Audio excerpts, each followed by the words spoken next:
ನಿರಂಜನಾಯ ವಿದ್ಮಹೇ ನಿರಾಭಾಸಾಯ ಧೀಮಹಿ ತನ್ನಃ ಸದ್ಗುರುಃ ಪ್ರಚೋದಯಾತ್. ಓಂ ಹಂಸಾಯ ವಿದ್ಮಹೇ ಪರಮಹಂಸಾಯ ಧೀಮಹಿ ತನ್ನೋ ಹಂಸಃ ಪ್ರಚೋದಯಾತ್. ಗುರುರ್ಬ್ರಹ್ಮ ಗುರುರ್ವಿಷ್ಣು ಗುರುರ್ದೇವೋ ಮಹೇಶ್ವರಃ ಗುರುಃ ಸಾಕ್ಷಾತ್ ಪರಂ ಬ್ರಹ್ಮ ತಸ್ಮೈ ಶ್ರೀ ಗುರವೇ ನಮಃ.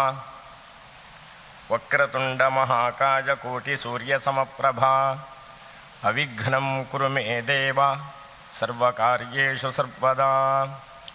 ದೇವೇಂದ್ರಮೂಲಿ ಮಂದಾರ ಮಕರಂದ ಕಣಾರುಣಾಃ ವಿಘ್ನಂ ಹರಂತು ಹೇರಂಬ ಚರಣಾಂಬುಜರೇಣವಃ. ಸೃಷ್ಟೌ ಯಾ ಸರ್ಗರೂಪಾ ಜಗದವನ ವಿಧೌ ಪಾಲಿನೀ ಯಾ ಚ ರೌದ್ರೀ ಸಂಹಾರೇ ಚಾಪಿ ಯಸ್ಯಾ ಜಗದಿದಮಖಿಲಂ ಕ್ರೀಡನಂ ಯಾ ಪರಾಖ್ಯಾ. ಪಶ್ಯಂತಿ ಮಧ್ಯಮಾಥೋ ತದನು ಭಗವತಿ ವೈಖರೀ ವರ್ಣರೂಪಾ ಸಾಸ್ಮದ್ವಾಚಂ ಪ್ರಸನ್ನಾ ವಿಧಿ ಹರಿಗಿರಿಶಾರಾಧಿತಾಲಂಕರೋತು. ಸ್ವಕ್ಷೋಜಕುಂಭಾಂ ಸುಧಾಪೂರ್ಣಕುಂಭಾಂ ಪ್ರಸಾದಾವಲಂಬಾಂ ಪ್ರಪುಣ್ಯಾವಲಂಬಾಂ ಸದಾಸ್ಯೇಂದುಬಿಂಬಾಂ ಸದಾನೋಷ್ಟಬಿಂಬಾಂ ಭಜೆ ಶಾರದಾಂಬಾಮಜಸ್ರಂ ಮದಂಬಾಂ. ಅರುಣಕಿರಣಜಾಲೈರಂಜಿತಾ ಸಾವಕಾಶ ವಿಧೃತ ಜಪವಟೀಕಾ ಪುಸ್ತಕಾಭೀತಿಹಸ್ತಾ ಇತರ ಕರವರಾಢ್ಯ ಪುಲ್ಲಕಲ್ಹಾರ ಸಂಸ್ಥಾ ನಿವಸತು ಹೃದಿ ಬಾಲಾ ನಿತ್ಯಕಲ್ಯಾಣಶೀಲಾ. ನಾರಾಯಣಂ ನಮಸ್ಕೃತ್ಯ ನರಂ ಚೈವ ನರೋತ್ತಮಂ ದೇವೀಂ ಸರಸ್ವತೀಂ ವ್ಯಾಸಂ ತತೋ ಜಯಮುದೀರಯೇತ್. ವ್ಯಾಸಾಯ ವಿಷ್ಣುರೂಪಾಯ ವ್ಯಾಸರೂಪಾಯ ವಿಷ್ಣವೇ ನಮೋ ವೈ ಬ್ರಹ್ಮನಿಧಯೇ ವಾಸಿಷ್ಠಾಯ ನಮೋ ನಮಃ. ಯಂ ಪ್ರವ್ರಜಂತಮನುಪೇತಮಪೇತಕೃತ್ಯಂ ದ್ವೈಪಾಯನೋ ವಿರಹಕಾತರ ಆಜುಹಾವ ಪುತ್ರೇತಿ ತನ್ಮಯತಯಾ ತರವೋಭಿನೇದುಃ ತಂ ಸರ್ವಭೂತಹೃದಯಂ ಮುನಿಮಾನತೋಸ್ಮಿ. ಶ್ರೀಮಠದ ಆರಾಧ್ಯ ಸಾನ್ನಿಧ್ಯಗಳಾಗಿರುವ ಶ್ರೀ ದಕ್ಷಿಣಾಮೂರ್ತಿ ಶ್ರೀ ಗೋಪಾಲಕೃಷ್ಣ ದೇವರ ಪಾದಾರವಿಂದಗಳಿಗೆ ಮನಸ ವಚಸ ಪ್ರಣಾಮಗಳು. ಶ್ರೀಮಠದ ಅವಿಚ್ಛಿನ್ನ ಗುರು ಪರಂಪರೆಗೆ ಬ್ರಹ್ಮೀಭೂತ ಶ್ರೀಮದ್ ಜಗದ್ಗುರು ಶಂಕರಾಚಾರ್ಯ ಶ್ರೀ ಶ್ರೀ ಕೇಶವಾನಂದ ಭಾರತಿ ಮಹಾಸ್ವಾಮಿಗಳವರ ದಿವ್ಯ ಚೇತನಕ್ಕೆ, ಜಗದ್ಗುರು ಶ್ರೀ ಸಚ್ಚಿದಾನಂದ ಭಾರತಿ ಮಹಾಸ್ವಾಮಿಗಳವರ ದಿವ್ಯ ಪಾದಾರವಿಂದಗಳಿಗೆ ಪ್ರಣಾಮಗಳು. ಪುರಾಣ ಪರಂಪರೆಗನುಸರಿಸಿ ಶ್ರೀಮನ್ನಾರಾಯಣನನ್ನು ತಪೋಮೂರ್ತಿಯ ಅವತಾರವಾಗಿರುವ ನರನಾರಾಯಣರನ್ನು, ವಿದ್ಯೆಯ ಅಧಿದೇವತೆಯಾಗಿರುವ ಸರಸ್ವತಿಯನ್ನು, ಭಗವಾನ್ ವೇದವ್ಯಾಸರನ್ನು, ಶುಕ ಮಹರ್ಷಿಗಳನ್ನು, ಶ್ರೀಮದ್ ಭಾಗವತ ಮಹಾಪುರಾಣವೆಂಬ ಪ್ರಾಸಾದಿಕ ಗ್ರಂಥವನ್ನು, ತದಧಿಷ್ಠಾತ್ರಿ ತ್ರಿತ್ವ ತತ್ವಸ್ವರೂಪಿಣಿಯಾದ ಶ್ರೀದೇವಿಯನ್ನು ಅಭಿನಮಿಸಿ ಇಂದಿನ ಶ್ರೀಮದ್ ದೇವಿ ಭಾಗವತ ಚಿಂತನೆಯನ್ನು ತಮ್ಮ ಮುಂದೆ ಹಂಚಿಕೊಳ್ಳುವುದಕ್ಕೆ ಉಪಕ್ರಮಿಸ್ತೇನೆ. ಪುರಾಣ ಎಂಬ ಶಬ್ದಕ್ಕೆ ಪುರಾಪಿ ನವಂ ಎಂಬ ಒಂದು ಅರ್ಥವನ್ನು ಮೊನ್ನೆ ನೋಡಿದ್ದೇವೆ. ಇನ್ನೊಂದು ಅರ್ಥ, ಅದೊಂದು ಸಾಹಿತ್ಯ ಪ್ರಕಾರದ ಹೆಸರು. ವೇದ, ಶಾಸ್ತ್ರ, ಇತಿಹಾಸ, ಪುರಾಣ. ಇನ್ನೊಂದರ್ಥ, ಪುರ ಅಂದರೆ ಶರೀರ. ಶರೀರದಲ್ಲಿ ಒಂದು ಶಾಬ್ದಿಕ ತತ್ವ ಇದೆ. ಆ ತತ್ವವನ್ನು ಪ್ರತಿಪಾದಿಸುವಂತಹ ಗ್ರಂಥ ಪುರಾಣ. ಪುರುಷ ಸೂಕ್ತದಲ್ಲಿ ಪುರುಷ ಎಂಬ ಶಬ್ದಕ್ಕೆ ಪುರಿ ಶೇತೆ ಇತಿ ಪುರುಷಃ, ಪುರ ಅಂದರೆ ಈ ದೇಹ. ಈ ದೇಹದಲ್ಲೊಂದು ಚೈತನ್ಯ ಇದೆ. ಅದು ದೇಹದಲ್ಲಿ ಇದೆ ಎನ್ನುವ ಕಾರಣದಿಂದ ಅದು ಪುರುಷವಾಚ್ಯವಾಗಿದೆ. ದೇಹವೆಂಬ ಪುರದಲ್ಲಿರುವ ಕಾರಣ ಆ ಚೈತನ್ಯವನ್ನು ಪುರುಷ ಎಂಬುದಾಗಿ ಕರೆಯುತ್ತಾರೆ. ಅದಕ್ಕೆ ಉಪನಿಷತ್ತಿನಲ್ಲಿ ಆತ್ಮ, ಹೃದಯ, ಪುಂಡರೀಕ, ಅಕ್ಷಿಪುರುಷ, ಶುದ್ಧ ಚೈತನ್ಯ ಇತ್ಯಾದಿ ಪದಗಳಿಂದ ಕರೆದಿದ್ದಾರೆ. ಅಂತಹ ಒಂದು ಚೈತನ್ಯ ದೇಹದಲ್ಲಿದ್ದುಕೊಂಡು ಶಬ್ದ ಮಾಡುತ್ತಾ ಇರ್ತದೆ. ನಮಗೆ ಆ ಶಬ್ದ ಗೊತ್ತಾಗುವುದಿಲ್ಲ. ನಮ್ಮ ದೇಹದ ಒಳಗಡೆ ಆಗುತ್ತಾ ಇರುವ ಶಬ್ದ ನಮ್ಮ ಗಮನಕ್ಕೆ ಬರುವುದಿಲ್ಲ. ದೇಹದಿಂದ ಹೊರಗಡೆ ಇರುವ ಶಬ್ದ ನಮ್ಮ ಗಮನಕ್ಕೆ ಬರುತ್ತದೆ. ದೇಹದಿಂದ ಹೊರಗಡೆ ಹೊರಭಾಗದಲ್ಲಿ ಹುಟ್ಟಿಕೊಂಡು ಅಲೆಯಲೆಯಾಗಿ ತರಂಗವಾಗಿ ಸಂಚರಿಸುವ ಶಬ್ದ ತರಂಗಗಳು, ಶಬ್ದಗಳು, ಧ್ವನಿಗಳು ನಮಗೆ ಸುಲಭದಲ್ಲಿ ನಮ್ಮ ಕಿವಿಗೆ ಇರುವ ಶಕ್ತಿಗೆ ಅನುಸರಿಸಿ ನಮ್ಗೆ ಗೊತ್ತಾಗ್ತದೆ. ಆದರೆ ದೇಹದ ಒಳಗಡೆ ಇರುವ ಶಬ್ದ ಗೊತ್ತಾಗುವುದಿಲ್ಲ. ದೇಹದ ಒಳಗಡೆ ಬೇರೆ ಬೇರೆ ರೀತಿಯ ಶಬ್ದಗಳಾಗುತ್ತವೆ. ಕೆಲವೊಮ್ಮೆ ಹೊಟ್ಟೆಯಲ್ಲಿ ಗುಡುಗುಡು ಅಂತ ಶಬ್ದ ಆಗುವುದುಂಟು. ಅನಂತರ ಉಸಿರಾಟದ ವ್ಯವಸ್ಥೆಯಲ್ಲಿ ಶಬ್ದ ಆಗುತ್ತದೆ. ಗಾಢ ನಿದ್ದೆಯಲ್ಲಿ ಗೊರಕೆಯ ಶಬ್ದ ಆಗುತ್ತದೆ. ಅದು ಗೊರಕೆ ಹೊಡೆಯುವವನಿಗೆ ಗೊತ್ತಾಗುವುದಿಲ್ಲ, ಉಳಿದವನಿಗೆ ಗೊತ್ತಾಗ್ತದೆ, ಹತ್ತಿರ ಇದ್ದವರಿಗೆ ಗೊತ್ತಾಗ್ತದೆ. ಹೀಗೆ ನಮ್ಗೆ ಗೊತ್ತಾಗುವ ಶಬ್ದಗಳಿವೆ, ಗೊತ್ತಾಗದೇ ಇರುವ ಶಬ್ದಗಳಿವೆ. ಗೊತ್ತಾಗದೇ ಇರುವ ಒಂದು ಶಬ್ದ ಅದು ಉಸಿರಾಟದಲ್ಲಿ ಆಗುವ ಶಬ್ದ. ಹಕಾರೇಣ ಬಹಿರ್ಯಾತಿ ಸಕಾರೇಣ ವಿಷೇತ್ ಪುನಃ ಹಂಸ ಹಂಸೇತಿ ಮಂತ್ರೋಯಂ ಜೀವೋ ಜಪತಿ ತತ್ವತಃ. ಇದನ್ನೇ ಉಪನಿಷತ್ತು ಇದಕ್ಕೊಂದು ಗಾಯತ್ರಿ ಮಂತ್ರವನ್ನು ಕೊಟ್ಟಿದೆ. ಹಂಸ ಹಂಸಾಯ ವಿದ್ಮಹೇ ಪರಮಹಂಸಾಯ ಧೀಮಹಿ ತನ್ನೋ ಹಂಸಃ ಪ್ರಚೋದಯಾತ್. ಇದು ಹಂಸ ಗಾಯತ್ರಿ. ಆ ಹಂಸಃ ಎನ್ನುವ ಶಬ್ದ ನಮ್ಮ ಉಸಿರಾಟದಲ್ಲಾಗುವ ಶಬ್ದ. ದೀರ್ಘವಾಗಿ ಒಂದು ಉಸಿರನ್ನು ತೆಗೆದುಕೊಂಡು ಒಂದು ಉಸಿರನ್ನು ಬಿಟ್ಟಾಗ, ಉಚ್ಛ್ವಾಸ ನಿಶ್ವಾಸ ಕ್ರಿಯೆಗಳಾದಾಗ, ನಾವು ಉಸಿರನ್ನು ಹೊರಗಡೆ ಬಿಡುವಾಗ ಹಕಾರ ಉಚ್ಚರಿಸಲ್ಪಡ್ತದೆ. ಉಸಿರನ್ನು ಒಳಗಡೆ ತೆಗೆದುಕೊಳ್ಳುವಾಗ ಸಕಾರದ ಉಚ್ಚಾರಣೆಯಾಗುತ್ತದೆ. ಸೋಹಂ ಸೋಹಂ ಇದು ನಮ್ಮ ಉಸಿರಾಟದಲ್ಲಿ ಆಗುವ ಒಂದು ಧ್ವನಿ. ಅದನ್ನು ಗಮನಿಸಬೇಕಾದರೆ ನಿಧಾನವಾಗಿ ಉಸಿರಾಟ ಮಾಡುತ್ತಾ ಉಸಿರಾಟದಲ್ಲಿ ಗಮನವನ್ನಿರಿಸಿದರೆ ಅದು ನಮ್ಮ ಗಮನಕ್ಕೆ ಬರ್ತದೆ. ಇದನ್ನು ಹಕಾರೇಣ ಬಹಿರ್ಯಾತಿ ಸಕಾರೇಣ ವಿಷೇತ್ ಪುನಃ ಹಂಸ ಹಂಸೇತಿ ಮಂತ್ರೋಯಂ ಜೀವೋ ಜಪತಿ ತತ್ವತಃ. ಈ ಜೀವ ಮಾಡುವಂತಹ ಜಪ ಅದು. ಆ ಜಪ ನಮ್ಮ ಗಮನಕ್ಕೆ ಬರಬೇಕು. ಗಮನಕ್ಕೆ ಬಂದು ಅದನ್ನು ಅನುಸಂಧಾನ ಮಾಡಬೇಕು. ಈ ಸೋಹಂ ಸೋಹಂ ಎನ್ನುವ ಉಸಿರಾಟಜನ್ಯವಾದಂತಹ ಒಂದು ಶಬ್ದ, ಅದನ್ನು ಮಂತ್ರ ಅಂತ ಕರೆದಿದ್ದಾರೆ. ಆ ಸೋಹಂ ಎಂಬುದರಲ್ಲಿರುವ ಹಕಾರ ಸಕಾರಗಳನ್ನು ತೆಗೆದು ಹಾಕಿದರೆ ಹಕಾರಾರ್ಣಂ ಸಕಾರಾರ್ಣಂ ಲೋಪಯಿತ್ವಾ ಪ್ರಯೋಜಯೇತ್. ಸಂಧಿಂ ಕುರ್ಯಾತ್ ಪೂರ್ವರೂಪಂ ತದಾಸೌ ಪ್ರಣವೋ ಭವೇತ್. ಆ ಸೋಹಂ ಎಂಬಲ್ಲಿರುವ ಹಕಾರ ಸಕಾರಗಳನ್ನು ತೆಗೆದರೆ, ಹಕಾರಾರ್ಣ, ಅರ್ಣ ಅಂದರೆ ಅಕ್ಷರ, ಹಕಾರಾರ್ಣಂ ಸಕಾರಾರ್ಣಂ ಲೋಪಯಿತ್ವ, ಅದೆರಡನ್ನು ತೆಗೆದರೆ ಉಳಿಯುವುದು ಯಾವುದು? ಓಂ ಎನ್ನುವ ಒಂದು ಮಂತ್ರ.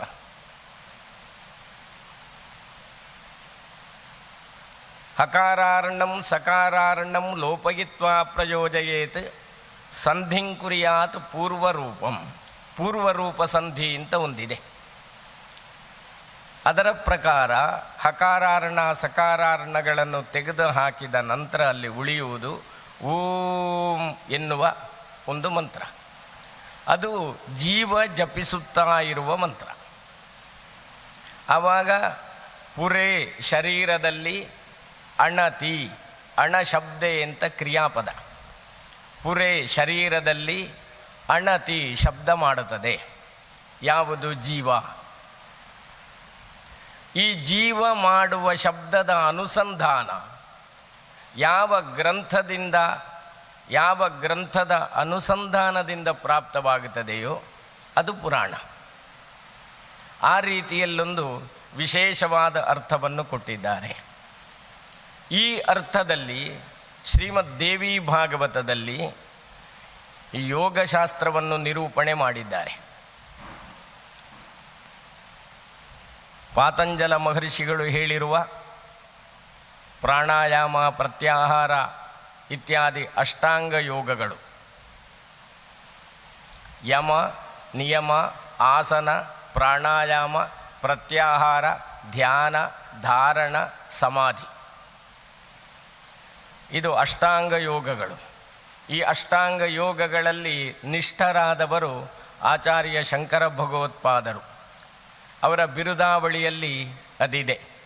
ಶ್ರೀಮತ್ ಪರಮಹಂಸ ಪರಿವ್ರಾಜಕಾಚಾರ್ಯವರ್ಯ ಪದವಾಕ್ಯ ಪ್ರಮಾಣ ಪಾರಾವಾರ ಪಾರೀಣ ಯಮ ನಿಯಮ ಆಸನ ಪ್ರಾಣಾಯಾಮ ಪ್ರತ್ಯಾಹಾರ ಧ್ಯಾನ ಧಾರಣ ಸಮಾಧ್ಯಷ್ಟಾಂಗ ಯೋಗಾನುಷ್ಠಾನ ನಿಷ್ಠ ತಪಶ್ಚಕ್ರವರ್ತಿ ಅನಾದ್ಯ ವಿಚ್ಛಿನ್ನ ಗುರುಪರಂಪರಾ ಪ್ರಾಪ್ತ ಷಡ್ದರ್ಶನ ಸ್ಥಾಪನಾಚಾರ್ಯ ವ್ಯಾಖ್ಯಾನ ಸಿಂಹಾಸನಾಧೀಶ್ವರ ಸಕಲ ನಿಗಮಾಗಮ ಸಾರಹೃದಯ ಸಾಂಖ್ಯತ್ರಯ ಪ್ರತಿಪಾದಕ ವೈದಿಕ ಮಾರ್ಗ ಪ್ರವರ್ತಕ ಸರ್ವತಂತ್ರ ಸ್ವತಂತ್ರ.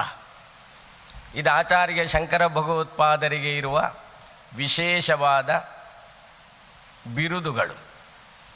ಅದರಲ್ಲೊಂದು ಯಮ ನಿಯಮ ಆಸನ ಪ್ರಾಣಾಯಾಮ ಪ್ರತ್ಯಾಹಾರ ಧ್ಯಾನ ಧಾರಣ ಸಮಾಧಿಗಳೆಂಬ 8 ಯೋಗದ ಅಂಗಗಳನ್ನು ಹೇಳಿದ್ದಾರೆ. ಭಗವದ್ಗೀತೆಯಲ್ಲಿ ಯೋಗ ಇದೆ. ಯೋಗಕ್ಕೆ ಸಂಬಂಧಪಟ್ಟಂತಹ ಉಪನಿಷತ್ತುಗಳಿವೆ. ಯೋಗದಲ್ಲಿ ರಾಜಯೋಗ ಇದೆ, ಹಠಯೋಗ ಇದೆ, ಭಕ್ತಿಯೋಗ ಇದೆ, ಕ್ರಿಯಾಯೋಗ ಇದೆ, ಬೇರೆ ಬೇರೆ ರೀತಿಯ ಯೋಗಗಳಿವೆ. ಸಾಧಾರಣ ಎಲ್ಲ ಪುರಾಣಗಳಲ್ಲೂ ಯೋಗದ ವಿಚಾರಗಳನ್ನು ಇಟ್ಟಿದ್ದಾರೆ. ಅದರಂತೆ ಶ್ರೀಮದ್ ದೇವಿ ಭಾಗವತದಲ್ಲೂ ಯೋಗದ ವಿಚಾರಗಳನ್ನಿಟ್ಟಿದ್ದಾರೆ. ವಿಸ್ತಾರವಾಗಿ ಯೋಗ ಆಸನ ಯಾವುದು, ಪ್ರಾಣಾಯಾಮ ಮಾಡುವ ಕ್ರಮ ಹೇಗೆ, ಇನ್ನು ಹಠಯೋಗ ಅಂತ ಯೋಗದಲ್ಲೊಂದು ವಿಶಿಷ್ಟವಾದ ಯೋಗ ಇದೆ. ಹಠಯೋಗ ಅಂದರೆ ಹಠದಿಂದ ಸಾಧಿಸುವ ಯೋಗ, ಅದು ರಾಜಯೋಗ ಎಂಬುದಾಗಿಯೂ ಹೇಳಲ್ಪಡ್ತದೆ. ಮಂಡಲ ಬ್ರಾಹ್ಮಣ ಉಪನಿಷತ್ತು ಎನ್ನುವ ಒಂದು ಉಪನಿಷತ್ತಿದೆ.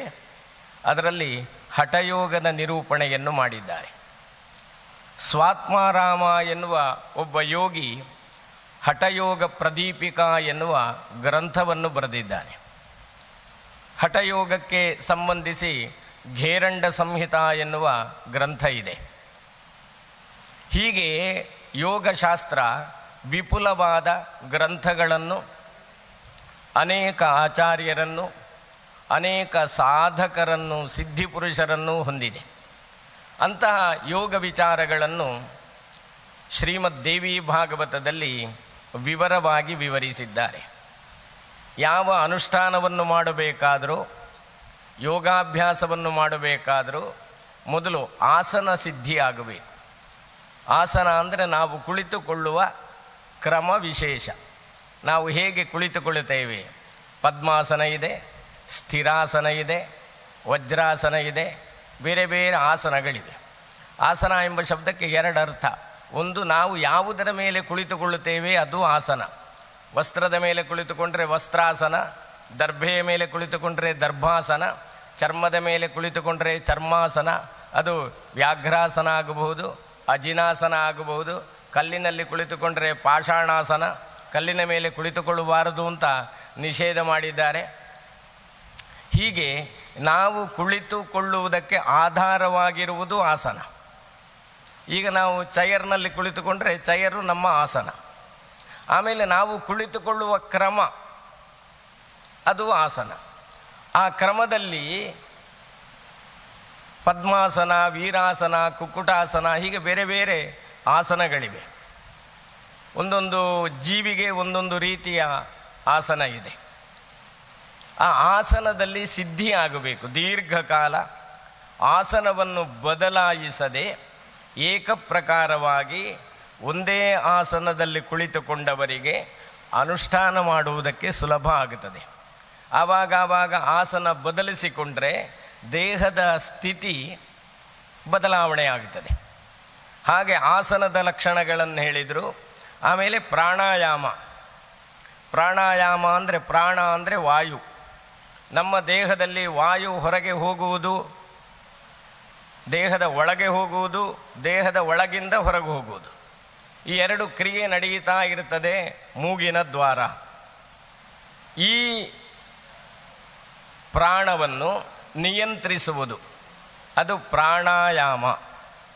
ಪ್ರಾಣವನ್ನು ನಿಯಂತ್ರಿಸುವುದು ಅಂದರೆ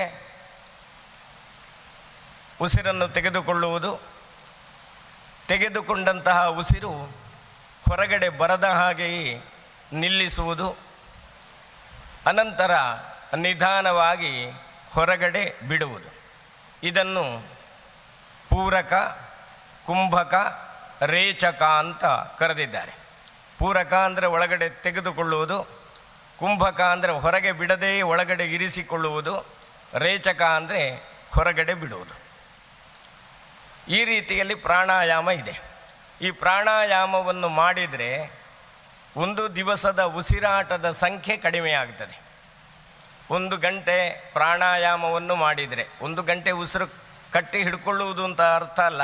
1 ಗಂಟೆ ಪ್ರಾಣಾಯಾಮ ಅಂದರೆ 1 ಪ್ರಾಣಾಯಾಮ, 2 ಪ್ರಾಣಾಯಾಮ, 3 ಪ್ರಾಣಾಯಾಮ, ಅದು ಎಷ್ಟು ಹೊತ್ತು ಅಂತೆಲ್ಲ ನಿಯಮ ಇದೆ. ಎಷ್ಟು ಹೊತ್ತು ಕಾಲ ವಾಯುವನ್ನು, ಪ್ರಾಣವಾಯುವನ್ನು ಕುಂಭಕದಲ್ಲಿಡಬೇಕು, ಎಷ್ಟು ಹೊತ್ತು ಕಾಲ ತೆಗೆದುಕೊಳ್ಳಬೇಕು, ತೆಗೆದುಕೊಂಡು ಎಷ್ಟು ಹೊತ್ತು ಕಾಲ ಕುಂಭಕದಲ್ಲಿಟ್ಟು ಆಮೇಲೆ ಯಾವ ರೀತಿಯಲ್ಲಿ ಹೊರಗಡೆ ಬಿಡಬೇಕು. ಇದಕ್ಕೆ ಕಾಲದ ನಿಯಮಗಳಿವೆ. ಅದನ್ನು ನಾವು ವೈದಿಕ ಕರ್ಮಕಾಂಡದಲ್ಲಾಗುವಾಗ ಸವ್ಯಾಘೃತಿಕಾಂ ಸಪ್ರಣವಾಂ ಗಾಯತ್ರೀಂ ಶಿರಸಾ ಸಹ ತ್ರಿಃಪಠೇತ್ ಅಯತಃ ಪ್ರಾಣಃ ಪ್ರಾಣಾಯಾಮಸ್ಸ ಉಚ್ಯತೆ. ಕರ್ಮಾಂಗದಲ್ಲೊಂದು ಪ್ರಾಣಾಯಾಮವನ್ನು ಇಟ್ಟಿದ್ದಾರೆ. ಆಚಮನ ಪ್ರಾಣಾಯಾಮಗಳು ಕರ್ಮದ ಮೊದಲಿನ ಅಂಗಗಳು. ಅದರಲ್ಲಿ ಸಪ್ರಣವಾಂ ಪ್ರಣವ ಸಹಿತವಾಗಿ, ಸವ್ಯಾಘೃತಿಕಾಂ ಸಪ್ತವ್ಯಾಘೃತಿ ಸಹಿತವಾಗಿ, ಗಾಯತ್ರೀಂ ಗಾಯತ್ರಿ ಮಂತ್ರವನ್ನು ಶಿರಸಾ ಸಹ ಗಾಯತ್ರಿ ಶಿರೋಮಂತ್ರದ ಜೊತೆಯಲ್ಲಿ ತ್ರಿಃಪಠೇತ್ 3 ಸಲ ಹೇಳಬೇಕು. ಇಲ್ಲಿ ಕುಂಭಕದಲ್ಲಿ ಉಸಿರನ್ನು ತೆಗೆದುಕೊಂಡು ಅದನ್ನು ಹೊರಗೆ ಬಿಡದೆ ಈ ಪ್ರಣವ ಸಹಿತವಾದ ಸಪ್ತವ್ಯಾಘೃತಿಯನ್ನು, ಗಾಯತ್ರಿಯನ್ನು, ಗಾಯತ್ರಿ ಶಿರೋಮಂತ್ರವನ್ನು 3 ಸಲ ಹೇಳಬೇಕು. ಬಾಯಿ ತೆರೆದು ಹೇಳುವುದಲ್ಲ, ಬಾಯಿ ತೆರೆದರೆ ಉಸಿರು ಹೊರಗಡೆ ಬರ್ತದೆ. ಅದನ್ನು ಮನಸ್ಸಿನಲ್ಲಿ ಹೇಳಬೇಕು. ತ್ರಿಃಪಠೇತ್. ಆವಾಗ ಏನಾಯಿತು, ವಾಯುವಿನ ಸಂಚಾರ ನಿಯಮಕ್ಕೆ ಒಳಪಟ್ಟಿತು. ಇದು ಪ್ರಾಣಾಯಾಮ. ಅದೇ ರೀತಿಯಲ್ಲಿ ಯೋಗಶಾಸ್ತ್ರದಲ್ಲಿ ಪ್ರಾಣಾಯಾಮ ಇದೆ. ಈ ಪ್ರಾಣಾಯಾಮವನ್ನು ಹೆಚ್ಚು ಮಾಡಿದಷ್ಟು ಆಯುಸ್ಸು ಹೆಚ್ಚು. ಪ್ರಾಣಾಯಾಮ ಮಾಡಿದಾಗ ಉಸಿರಾಟದ ಸಂಖ್ಯೆ ಕಡಿಮೆ ಆಗುತ್ತದೆ. ಋಷಯೋ ದೀರ್ಘ ಸಂಧ್ಯತ್ವಾತ್ ದೀರ್ಘಾಯುತ್ವಂ ಅವಾಪ್ನುಯುಹು. ಇದೊಂದು ಸ್ಮೃತಿ ವಚನ. ಋಷಿಗಳು ದೀರ್ಘಕಾಲ ಬದುಕಿದರು. ಹೇಗೆ ಬದುಕಿದರು ಅಂತ ಕೇಳಿದರೆ, ಅವರು ದೀರ್ಘಕಾಲ ಸಂಧ್ಯಾವಂದನೆ ಮಾಡ್ತಾ ಇದ್ದರು. ಸಂಧ್ಯಾವಂದನೆ ದೀರ್ಘಕಾಲ ಮಾಡ್ತಾ ಇದ್ದರು ಅಂದರೆ ಪ್ರಾಣಾಯಾಮವನ್ನು ಹೆಚ್ಚು ಮಾಡ್ತಾ ಇದ್ದರು. ಹೆಚ್ಚು ಪ್ರಾಣಾಯಾಮ ಮಾಡಿದ ಹಾಗೆ ಉಸಿರಾಟದ ಸಂಖ್ಯೆ ಕಡಿಮೆ ಆಗ್ತದೆ. ಆದ್ದರಿಂದ ಋಷಯೋ ದೀರ್ಘ ಸಂಧ್ಯತ್ವಾತ್ ದೀರ್ಘಾಯುತ್ವಂ ಅವಾಪ್ನುಯು. ಪ್ರತಿ ಜೀವಿಗೂ ಒಂದು ನಿಯಮಿತವಾದ ಆಯುಸ್ಸಿದೆ. ಅದು ಪೂರ್ವಕರ್ಮಕ್ಕೆ ಸಂಬಂಧಿಸಿ ಪ್ರಾಪ್ತವಾಗುತ್ತದೆ. ಪತಂಜಲಿ ಮಹರ್ಷಿಗಳು ಯೋಗಶಾಸ್ತ್ರದಲ್ಲಿ ಸತೀಮೂಲೆ ತದ್ವಿಪಾಕ ಜಾತ್ಯಾಯುರ್ಭೋಗಾ ಎಂಬ ಒಂದು ಸೂತ್ರವನ್ನು ಬರೆದಿದ್ದಾರೆ.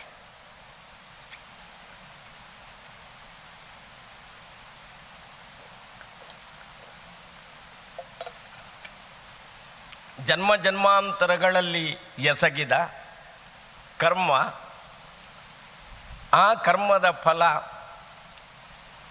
ಅನುಭವಕ್ಕೆ ಬರುವ ಕಾಲಘಟ್ಟದಲ್ಲಿ, ಕರ್ಮದ ಫಲ ಅನುಭವಕ್ಕೆ ಬರುವ ಕಾಲವನ್ನು ಕರ್ಮ ವಿಪಾಕಾವಸ್ಥೆ ಎಂಬುದಾಗಿ ಕರೆದಿದ್ದಾರೆ. ಆ ಕರ್ಮ ಫಲವನ್ನು ಅನುಭವಿಸಬೇಕಾದ ಸಂದರ್ಭ ಪ್ರಾಪ್ತವಾದಾಗ ಕರ್ಮಫಲವನ್ನು ಅನುಭವಿಸುವುದಕ್ಕೆ ಯಾವ ರೀತಿಯ ದೇಹ ಬೇಕು, ಕರ್ಮಫಲವನ್ನು ಅನುಭವಿಸುವುದಕ್ಕೆ ಎಷ್ಟು ಕಾಲ ಬೇಕು, ಆಮೇಲೆ ಕರ್ಮ ಫಲಗಳು ಏನೇನು ಅನುಭವಿಸಬೇಕು ಎಂಬುದು ನಿರ್ಣಯ ಆಗುತ್ತದೆ. ತದ್ವಿಪಾಕ ಜಾತಿ ಆಯುರ್ಭೋಗಾ. ಹಾಗೆ ಜನ್ಮ ಜನ್ಮಾಂತರದ ಕರ್ಮಫಲವನ್ನು ಅನುಭವಿಸುವುದಕ್ಕೆ ಬೇಕಾದಷ್ಟು ಆಯುಸ್ಸು, ಅದು ಅಲ್ಪವಾಗಿರಬಹುದು, ಮಧ್ಯ ಆಗಿರಬಹುದು, ದೀರ್ಘ ಆಗಿರಬಹುದು. ಆಯುಸ್ಸನ್ನು ಜ್ಯೋತಿಷಾಸ್ತ್ರದಲ್ಲಿ 3 ವಿಭಾಗ ಮಾಡಿದ್ದಾರೆ. ಅಲ್ಪಾಯುಗಳು, ಅಲ್ಪಾಯುಸ್ಸು, ಮಧ್ಯಮಾಯುಸ್ಸು, ದೀರ್ಘಾಯುಸ್ಸು ಎಂಬುದಾಗಿ.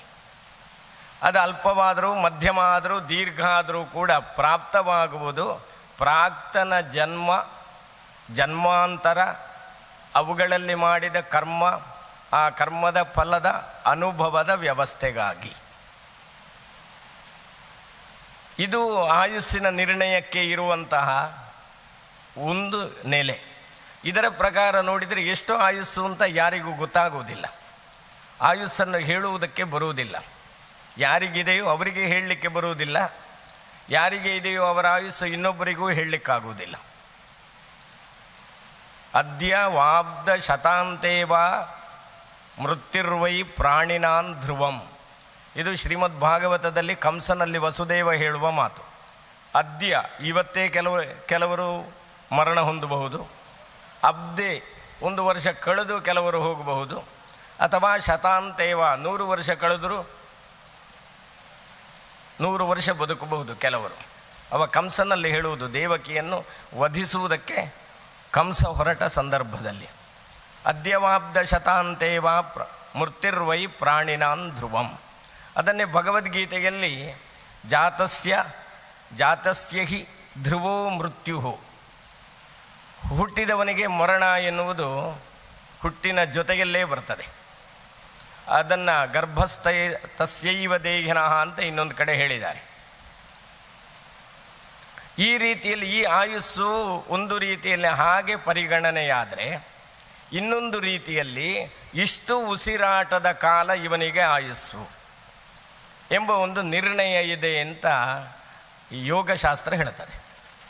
ಎಷ್ಟು ಅಂತ ಸಂಖ್ಯೆ ಇಲ್ಲ, ಅದು ನಮ್ಗೆ ಗೊತ್ತಿಲ್ಲ. ಈ ಅಲ್ಪಾಯುಸ್ಸು, ಮಧ್ಯಾಯುಸ್ಸು, ಪೂರ್ಣಾಯುಸ್ಸು ಅಥವಾ ದೀರ್ಘಾಯುಸ್ಸಲ್ಲಿ ಎಷ್ಟು ಆಯುಸ್ಸು ಅಂತ ಲೆಕ್ಕ ಗೊತ್ತಿಲ್ಲ. ಅದೇ ರೀತಿ ಎಷ್ಟು ಉಸಿರಾಟ ಅಂತ ಲೆಕ್ಕ ಹೇಳೋದಿಲ್ಲ. ಉಸಿರಾಟದಿಂದ ಆಯುಸ್ಸಿನ ಗಣನೆ ಮಾಡಲಾಗುತ್ತದೆ. ಆವಾಗ ಉಸಿರಾಟ ಕಡಿಮೆ ಮಾಡಿದಷ್ಟು ಆಯುಸ್ಸು ವೃದ್ಧಿಯಾಗ್ತದೆ. ಅವನಿಗೆ ಒಟ್ಟೊಂದು 70 ಲಕ್ಷ 70 ಕೋಟಿ ಉಸಿರಾಟದ ಆಯುಸ್ಸು ಅಂತಾದರೆ, 70 ಕೋಟಿ ಪ್ರಾಣಾಯಾಮ ಮಾಡ್ತಾ ಇದ್ದರೆ 70 ಕೋಟಿಯ 70 ಲಕ್ಷ ಉಸಿರಾಟ ಆಗಬೇಕಾದ್ರೆ ದಿವಸ ಹೆಚ್ಚು ಬೇಕಾಗ್ತದೆ, ಪ್ರಾಣಾಯಾಮ ಮಾಡುತ್ತಾ ಕಡಿಮೆ ಮಾಡುತ್ತಾ ಇದ್ದರೆ. ಆದ್ದರಿಂದಲೇ ಋಷಯೋ ದೀರ್ಘ ಸಂಧ್ಯತ್ವಾತ್ ದೀರ್ಘಾಯುತ್ವಂ ಅವಾಪ್ನುಯುಹು ಎಂಬುದಾಗಿ ಹೇಳಿದರು.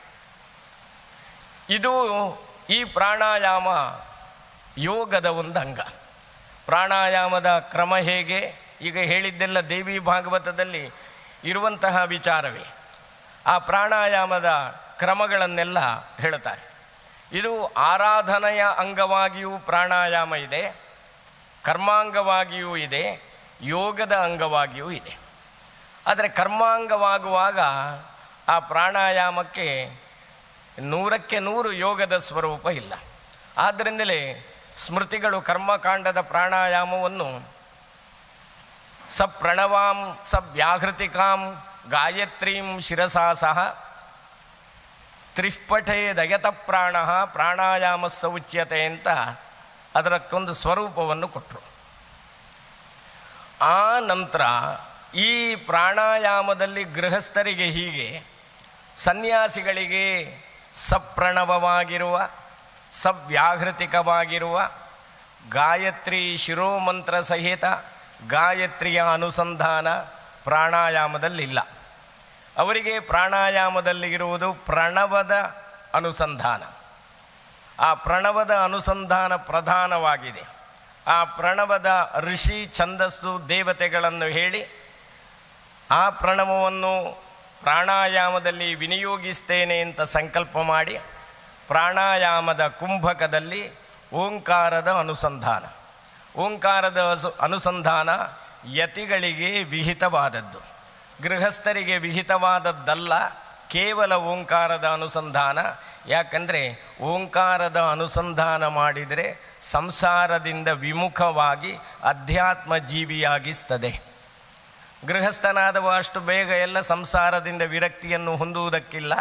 ಆದ್ದರಿಂದ ಸಂಸಾರ ವಿರಕ್ತಿಜನಕವಾದಂತಹ ಪ್ರಣವವನ್ನು ಗೃಹಸ್ಥರು ಅನುಷ್ಠಾನ ಮಾಡಲಿಕ್ಕಿಲ್ಲ. ಹಾಗೆ ಅಂತ ಪ್ರಣವದ ನಿಷೇಧ ಇಲ್ಲ. ಎಲ್ಲ ಮಂತ್ರಗಳನ್ನು ಪ್ರಣವ ಸಹಿತವಾಗಿ ಹೇಳಬೇಕು. ಪ್ರಣವ ಮಾತ್ರ ಜಪ ಮಾಡುವುದಕ್ಕೆ ಬ್ರಹ್ಮಚಾರಿಗಳಿಗೂ ಗೃಹಸ್ಥರಿಗೂ ಇಲ್ಲ. ಅಂತಹ ಒಂದು ಪ್ರಣವ ಅದ್ಭುತವಾದಂತಹ ಶಕ್ತಿ ಉಳ್ಳಂತಹ ಒಂದು ಏಕಾಕ್ಷರ ಮಂತ್ರ. ಅದರ ಒಳಗಡೆ ಬೇರೆ ಬೇರೆ ವಿಚಾರಗಳಿವೆ. ಅಕಾರ ಇದೆ, ಮಕಾರ ಇದೆ, ಅಕಾರ ಉಕಾರ ಮಕಾರಗಳಿವೆ, ನಾದ ಬಿಂದು ಕಲೆಗಳಿವೆ. ಇವುಗಳಿಂದ ಎಲ್ಲ ಕೂಡಿದಂತಹದ್ದು ಅದು ಓಂಕಾರ. ಆದ್ದರಿಂದ ಅದಕ್ಕೊಂದು ಋಷಿ ಛಂದಸ್ಸು ದೇವತೆಗಳನ್ನು ನಿರ್ದೇಶಿಸಿದ್ದಾರೆ.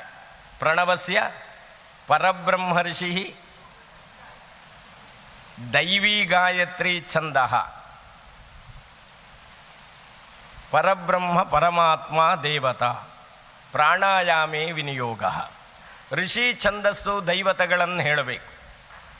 ಶ್ರೀಮದ್ ದೇವಿ ಭಾಗವತದಲ್ಲಿ ದೇವಿಯ ಆರಾಧನೆಯನ್ನು ಮಾಡುವ ಅನೇಕ ಪ್ರಕರಣಗಳನ್ನು ನಿರ್ದೇಶಿಸಿದ್ದಾರೆ. ಬೇರೆ ಬೇರೆ ದೇವಿಯ ಸ್ವರೂಪಗಳ ಆರಾಧನೆ, ಮಹಾಲಕ್ಷ್ಮಿಯ ಆರಾಧನೆ ಹೇಗೆ, ಮಹಾಕಾಳಿಯ ಆರಾಧನೆ ಹೇಗೆ, ಮಹಾ ಸರಸ್ವತಿಯ ಆರಾಧನೆ ಹೇಗೆ, ದುರ್ಗೆಯ ಆರಾಧನೆ ಹೇಗೆ, ಚಂಡಿಕೆಯ ಆರಾಧನೆ ಹೇಗೆ, ಮಂಗಳಾದೇವಿಯ ಆರಾಧನೆ ಹೇಗೆ ಇತ್ಯಾದಿ ಅನೇಕ ದೇವಿಯ ಸ್ವರೂಪಗಳ ಆರಾಧನಾ ವಿಧಾನಗಳನ್ನು ಶ್ರೀಮದ್ ದೇವಿ ಭಾಗವತ ಪುರಾಣ ನಿರ್ದೇಶಿಸ್ತದೆ. ಆ ವಿಭಿನ್ನ ಶಕ್ತಿಗಳ ಮಂತ್ರಗಳನ್ನು, ಧ್ಯಾನ ಸ್ತೋತ್ರಗಳನ್ನು ಪುರಾಣ ನಿರ್ದೇಶಿಸ್ತದೆ. ಯಾವುದೇ ಮಂತ್ರಾನುಷ್ಠಾನಕ್ಕೆ ಪೂರ್ವದಲ್ಲಿ ಮಂತ್ರದ ಋಷಿ, ಮಂತ್ರದ ಛಂದಸ್ಸು, ಮಂತ್ರದ ದೇವತೆ ಇದನ್ನು ಸ್ಮರಿಸಿಕೊಂಡು ನ್ಯಾಸ ಮಾಡುವುದಕ್ಕೆ ಹೇಳಿದ್ದಾರೆ. ಋಷಿಯ ಹೆಸರನ್ನು ಹೇಳುತ್ತಾ ತಲೆಯನ್ನು ಮುಟ್ಟಿಕೊಳ್ಳಬೇಕು. ಅದು ಯಾಕೆ? ಋಷಿಯ ಹೆಸರು ಹೇಳ್ತಾ ಮುಖ ಮುಟ್ಟಿದರಾಗುವುದಿಲ್ವಾ? ಛಂದಸ್ಸಿನ ಹೆಸರನ್ನು ಹೇಳುತ್ತಾ ಮುಖವನ್ನು ಮುಟ್ಟಿಕೊಳ್ಳಬೇಕು.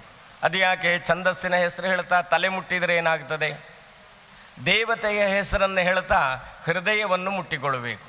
ಬೇಡ, ಋಷಿ ಹೇಳುವಾಗ ನಾವು ಎದೆ ಮುಟ್ಟುತ್ತೇವೆ, ಛಂದಸ್ಸು ಹೇಳುವಾಗ ತಲೆ ಮುಟ್ಟಿಕೊಳ್ಳುತ್ತೇವೆ ಅಂತ ಹೇಳಿದರೆ ಆಗುವುದಿಲ್ಲ. ಋಷಿರ್ಗುರುತ್ವಾತ್ ಶಿರಸೈವ ಧಾರ್ಯ ಛಂದೋಕ್ಷರತ್ವಾತ್ ರಸನಾಗತಂ ಸ್ಯಾತ್ ಧಿಯಾ ಅವಗಂತವ್ಯತಯ ಸದೈವ ಹೃದಯ ಪ್ರತಿಷ್ಠಾ ಮನು ದೇವತಾಚ. ಇದು ಆಚಾರ್ಯ ಶಂಕರ ಭಗವತ್ಪಾದರು ಪ್ರಪಂಚ ಸಾರದಲ್ಲಿ ಋಷಿ ಛಂದಸ್ಸು ದೇವತಾ ನ್ಯಾಸಕ್ಕೆ ಹೇಳಿರುವ ಕಾರಣ. ಋಷಿರ್ ಗುರುತ್ವಾತ್ ಶಿರಸೈವ ಧಾರ್ಯ. ಗುರುವಾಗಿದ್ದಾನೆ ಋಷಿ, ಆ ಮಂತ್ರದ ದ್ರಷ್ಟಾರನಾಗಿದ್ದಾನೆ. ಆ ಮಂತ್ರ ಆ ಋಷಿಯ ತಪಸ್ಸಿಗೆ ಅವನಿಗೆ ಕಂಡು ಬಂದಂತಹ ಮಂತ್ರ.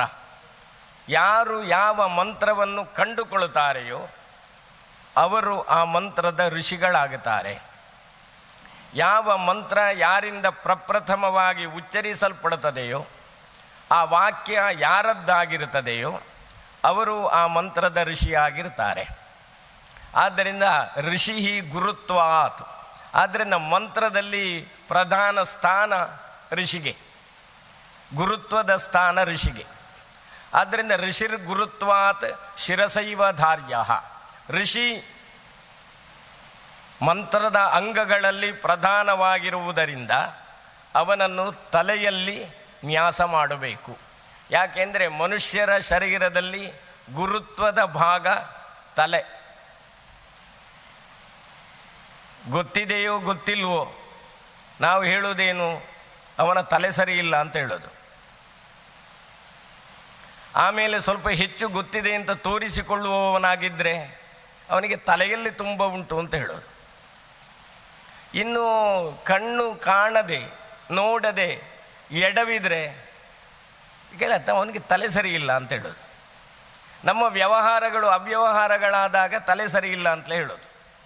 ಆವಾಗ ಎಲ್ಲದಕ್ಕೂ ತಲೆ ಮುಖ್ಯ ಎನ್ನುವುದು ನಮ್ಮ ಜನಪದ ವ್ಯವಹಾರದಲ್ಲಿಯೇ ನಮ್ಗೆ ಗೊತ್ತಾಗ್ತದೆ. ಆದ್ದರಿಂದ ತಲೆ ಪ್ರಧಾನವಾಗಿರುವುದು. ಎಲ್ಲ ಅಂಗಗಳಲ್ಲಿ ಶಿರಃ ಪ್ರಧಾನಂ ಎನ್ನುವ ಒಂದು ವಾಕ್ಯ ಇದೆ. ತಲೆ ಪ್ರಧಾನವಾಗಿ ಇದೆ. ಆಮೇಲೆ ಆಯುರ್ವೇದದವರು ಹೇಳ್ತಾರೆ ಗರ್ಭದಲ್ಲಿ ಮೊದಲು ಹುಟ್ಟಿಕೊಳ್ಳುವುದು ತಲೆ ಅಂತ. ಯಾವುದು ಮೊದಲು ಹುಟ್ಟಿಕೊಳ್ಳುತ್ತದೆಯೋ ಅದು ಗುರು, ಆಮೇಲೆ ಹುಟ್ಟಿಕೊಂಡದ್ದೆಲ್ಲ ಲಘು. ಆ ರೀತಿಯಲ್ಲಿಯೂ ಗುರುತ್ವದ ಸ್ಥಾನ ಇರುವುದು ತಲೆಗೆ. ಇನ್ನು ನಮಗೆ 5 ಜ್ಞಾನೇಂದ್ರಿಯಗಳು, 5 ಕರ್ಮೇಂದ್ರಿಯಗಳಿವೆ. ಈ 10 ಇಂದ್ರಿಯಗಳಲ್ಲಿ ಹೆಚ್ಚು ಇಂದ್ರಿಯಗಳು ಕೊರಳಿನ ಮೇಲೆ ಇದೆ. ನೋಡುವಂತಹ ಕಣ್ಣುಗಳಿರುವುದು ಕೊರಳ ಮೇಲೆ, ಕೇಳುವಂತಹ ಕಿವಿಗಳಿರುವುದು ಕೊರಳಿನ ಮೇಲೆ, ಆಘ್ರಾಣಿಸುವ ಮೂಗು ಇರುವುದು ಕೊರಳಿನ ಮೇಲೆ, ರುಚಿ ನೋಡುವ ಜಿಹ್ವಾ ಇರುವುದು ಕೊರಳಿನ ಮೇಲೆ, ಮಾತನಾಡುವ ಕರ್ಮೇಂದ್ರಿಯವಾದ ನಾಲಿಗೆ ಇರುವುದು ಕೊರಳಿನ ಮೇಲೆ, ಸರ್ವಾಂಗದಲ್ಲೊಂದು ಸ್ಪರ್ಶ ತ್ವಗಿಂದ್ರಿಯವೊಂದು ಸರ್ವಾಂಗದಲ್ಲೂ ಇದೆ. ಆದ್ದರಿಂದ ಹೆಚ್ಚಿನ ಜ್ಞಾನ ಇದಕ್ಕೆ ಸ್ಥಾನ ಇರುವುದು ತಲೆಯಲ್ಲಿ. ತಲೆ ಅಂದರೆ ನಾವು ಕೂದಲು ಇರುವ ಭಾಗ ಮಾತ್ರ ತಲೆ ಅಲ್ಲ, ಕೊರಳಿನಿಂದ ಮೇಲೆ ಎಲ್ಲ ತಲೆಯೇ. ಆಮೇಲೆ ಅಲ್ಲಿರುವ ಕಣ್ಣು, ಕಿವಿ, ಮೂಗು ಇದೆಲ್ಲ ಶಿರದ ಉಪಾಂಗಗಳು. ಆದ್ದರಿಂದ ಋಷಿರ್ ಗುರುತ್ವಾತ್ ಶಿರಸೈವ ಧಾರ್ಯ. ಋಷಿ ಗುರುವಾಗಿರುವುದರಿಂದ ಆ ಮಂತ್ರ ನಮಗೆ ಯಾರು ಕೊಟ್ಟವರು? ಆ ಋಷಿಗಳು. ಆದ್ದರಿಂದ ನಮಗೆ ಮಂತ್ರದ ಗುರು ಋಷಿ. ಆದ್ದರಿಂದ ಋಷಿರ್ ಗುರುತ್ವಾತ್ ಶಿರಸೈವ ಧಾರ್ಯ. ಋಷಿಯನ್ನು ಹೇಳ್ತಾ ತಲೆಯನ್ನು ಮುಟ್ಟಿಕೊಳ್ಳಬೇಕು. ಅದು ಋಷಿಯನ್ನು ತಲೆಯಲ್ಲಿ ಇಟ್ಟುಕೊಳ್ಳುವುದು. ಋಷಿ ನ್ಯಾಸ. ನ್ಯಾಸ ಅಂದರೆ ಇಟ್ಟುಕೊಳ್ಳುವುದು.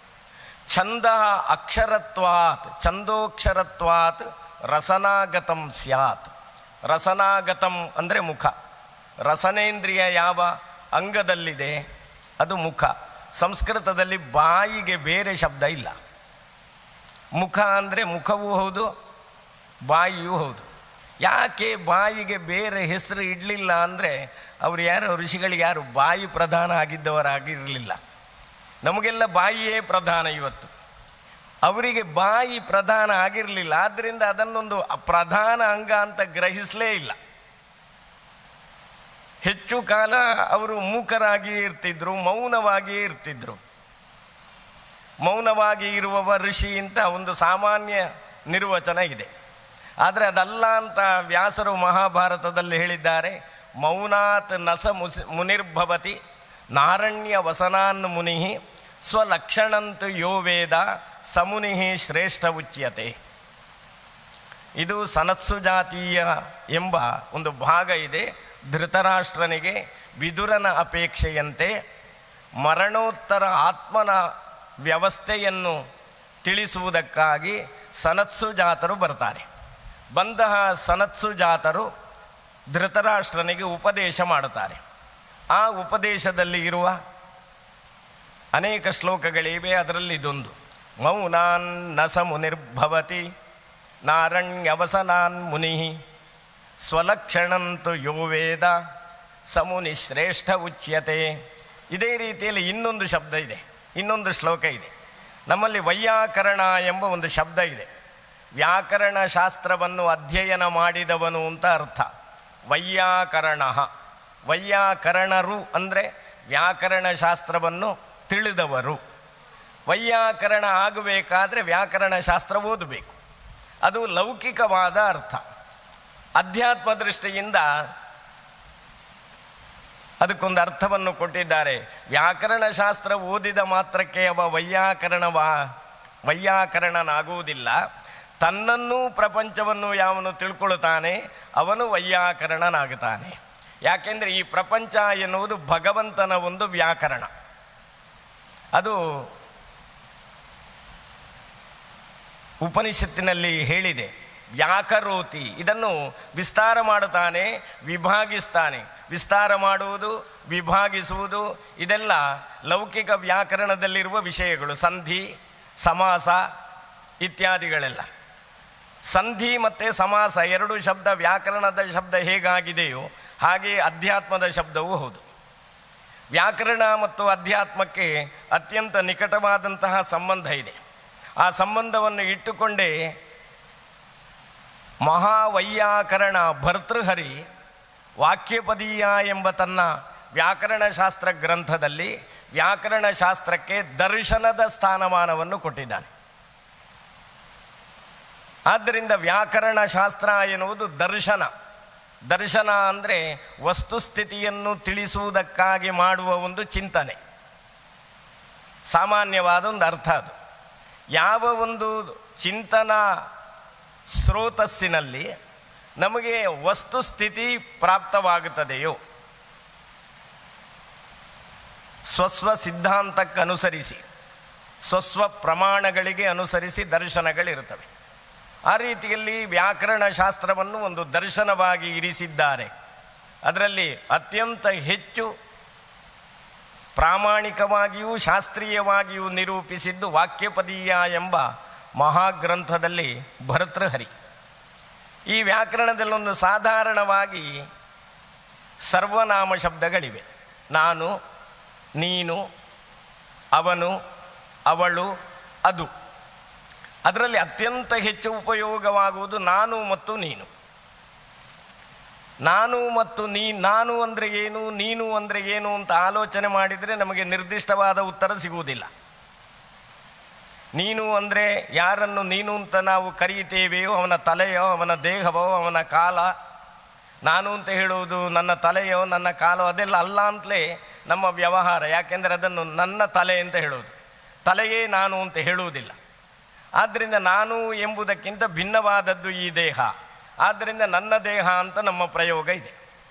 ಆವಾಗ ದೇಹಕ್ಕಿಂತ ಅತಿರಿಕ್ತವಾದ ಯಾವುದೋ ಒಂದು ವಸ್ತು ನಾನು ಮತ್ತು ನೀನು ಎಂಬ ಎರಡು ಶಬ್ದಗಳಿಂದ ಗ್ರಾಹ್ಯವಾಗುತ್ತವೆ. ಆ ವಸ್ತುವಿಗೆ ಲಿಂಗ ಇಲ್ಲ. ಆದ್ದರಿಂದ ನಾನು ಎಂಬ ಶಬ್ದಕ್ಕೆ ಲಿಂಗ ಬದಲಾವಣೆ ಆಗುವುದಿಲ್ಲ. ಆ ಪುರುಷ ತನ್ನನ್ನು ತಾನು ಕರೆಯುವಾಗ ನಾನು ಅಂತ ಹೇಳೋದು, ಅದು ಸ್ತ್ರೀ ಆಗಿದ್ದರೆ ನಾನುಳು ಅಂತ ಹೇಳಲಿಕ್ಕಿಲ್ಲ, ನೀನುಳು ಅಂತ ಹೇಳಲಿಕ್ಕಿಲ್ಲ. ಆವಾಗ ಪರಸ್ಪರ ಮುಖಾಮುಖಿಯಾಗಿ ಇಬ್ಬರು ಸಂಭಾಷಣೆ ಮಾಡುವಾಗ ಆ ಇಬ್ಬರಲ್ಲಿ ಇರುವಂತಹ ಚೈತನ್ಯವನ್ನು ಉದ್ದೇಶಿಸಿಯೇ ನಾನು ನೀನು ಅಂತ ಹೇಳುವುದಾದ್ದರಿಂದ ಆ ಚೈತನ್ಯ ಲಿಂಗರಹಿತವಾದ್ದರಿಂದ ಪ್ರಯೋಗ ಕಾಲದಲ್ಲೂ ಆ ಶಬ್ದಗಳಿಗೆ ಲಿಂಗ ಇಡಲಿಲ್ಲ, ಲಿಂಗವೇ ಇಲ್ಲ. ಅದು ಒಂದು ನಾಯಿ ಮಾತನಾಡುವುದಾದರೂ ಅಹಂ ಶ್ವಾನಃ ನಾನು ಅಂತ ಹೇಳೋದು. ಅಥವಾ ಇನ್ನೊಂದು ಪ್ರಾಣಿ ಮಾತನಾಡುತ್ತದೆ. ಪ್ರಾಣಿಗಳು ಮಾತನಾಡುವ ಪ್ರಕರಣಗಳೆಲ್ಲ ಪುರಾಣಗಳಲ್ಲಿ ಸಹಜವಾದದ್ದು. ಒಂದು ಮರ ಮಾತಾಡುತ್ತದೆ.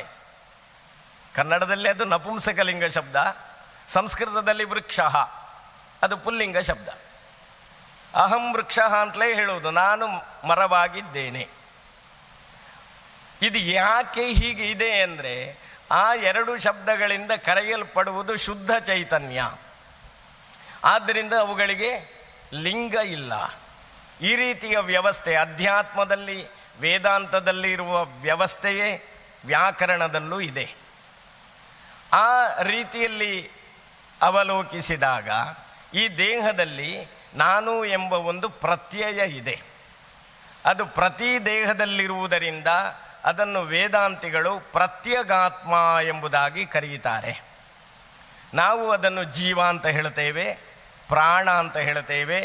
ಉಪನಿಷತ್ತಿನಲ್ಲಿ ಅಕ್ಷಿ ಎಂಬ ಶಬ್ದ ಇದೆ, ಅಕ್ಷಿ ಪುರುಷ ಎಂಬ ಶಬ್ದ ಇದೆ, ಹೃದಯ ಎಂಬ ಶಬ್ದ ಇದೆ, ಪುಂಡರೀಕ ಎಂಬ ಶಬ್ದ ಇದೆ, ಚೈತನ್ಯ ಎಂಬ ಶಬ್ದ ಇದೆ, ಬೇರೆ ಬೇರೆ ಶಬ್ದಗಳಿವೆ.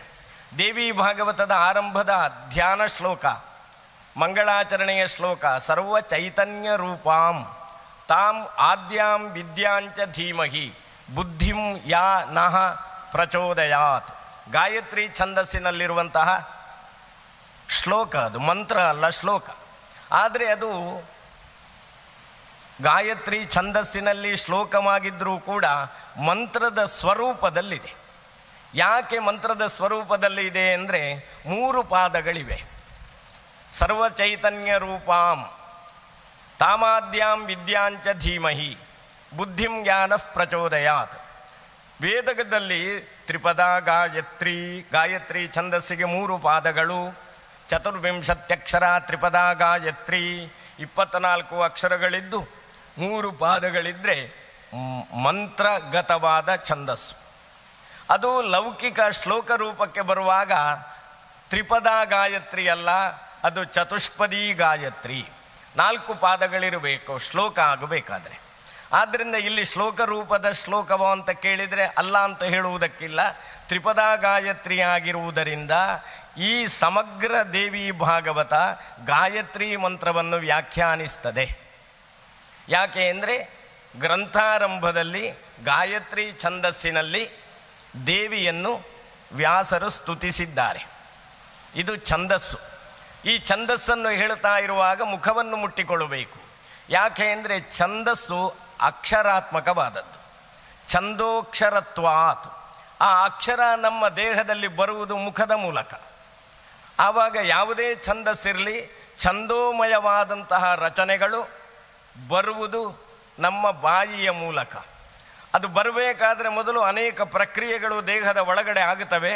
ಅದನ್ನೆಲ್ಲ ವಿಸ್ತಾರವಾಗಿ ದೇವಿ ಭಾಗವತ ಹೇಳ್ತದೆ. ಪರ, ಪಶ್ಯಂತಿ, ಮಧ್ಯಮ, ವೈಖರಿ ಎನ್ನುವ 4 ಹಂತಗಳಿವೆ ಪ್ರತಿಯೊಂದು ಅಕ್ಷರಕ್ಕೂ. ಅದನ್ನು ಲಲಿತಾ ಸಹಸ್ರನಾಮದಲ್ಲಿ ಪರ ಪ್ರತ್ಯಕ್ಷಿತಿ ರೂಪ, ಪಶ್ಯಂತಿ ಪರದೇವತಾ, ಮಧ್ಯಮ ವೈಖರಿ ರೂಪ, ಮುನಿಮಾನಸ ಹಂಸಿಕಾ. ಪರ ಪ್ರತ್ಯಕ್ಷಿತಿ ರೂಪ, ಪಶ್ಯಂತಿ ಪರದೇವತಾ, ಮಧ್ಯಮ ವೈಖರಿ ರೂಪ, ಮುನಿಮಾನಸ ಹಂಸಿಕಾ. ಪರ ಎನ್ನುವುದು ಯಾರಿಗೂ ಗೊತ್ತಾಗದೇ ಇರುವಂತಹ ಒಂದು ಸ್ಥಿತಿ. ಮೂಲಾಧಾರ ಚಕ್ರದಲ್ಲಿ ಪ್ರಾಣ ಮತ್ತು ಅಗ್ನಿ ಇದೆ.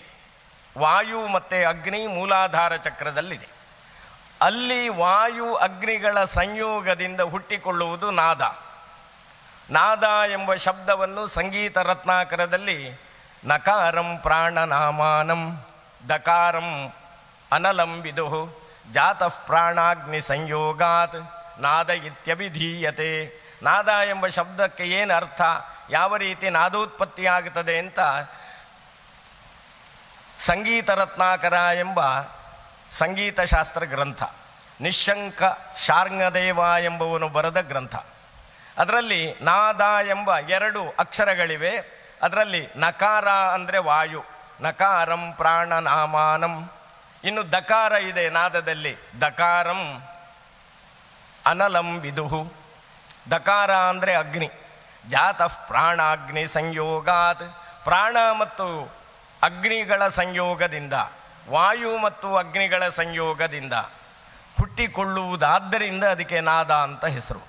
ಅದು ಪರ ಎನ್ನುವ ರೂಪದಲ್ಲಿರುತ್ತದೆ. ಅದನ್ನು ಪ್ರತ್ಯಕ್ಷೀಕರಿಸಿಕೊಳ್ಳುವುದಕ್ಕಾಗುವುದಿಲ್ಲ. ಅದು ಶ್ರವಣೇಂದ್ರಿಯಗತವಾಗುವುದಿಲ್ಲ. ಆಮೇಲೆ ಪರ ಆದಮೇಲೆ ಪಶ್ಯಂತಿ, ಪರ ಪಶ್ಯಂತಿ, ಮಧ್ಯಮ ವೈಖರಿ. ಇದು ಅಕ್ಷರದ ಅಥವಾ ನಾದದ 4 ಅವಸ್ಥೆಗಳು.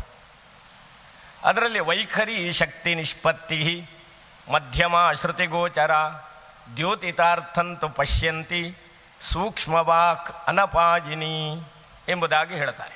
ಈ ಪರ ಎಂಬ ಒಂದು ನಾದ ಕುಂಡಲಿನಿ ಚಕ್ರದಲ್ಲಿ, ಮೂಲಾಧಾರ ಚಕ್ರದಲ್ಲಿ ಹುಟ್ಟಿಕೊಂಡದ್ದನ್ನು ಗ್ರಹಿಸುವುದಕ್ಕೆ ಯೋಗಿಗಳಿಗೂ ಕಷ್ಟ.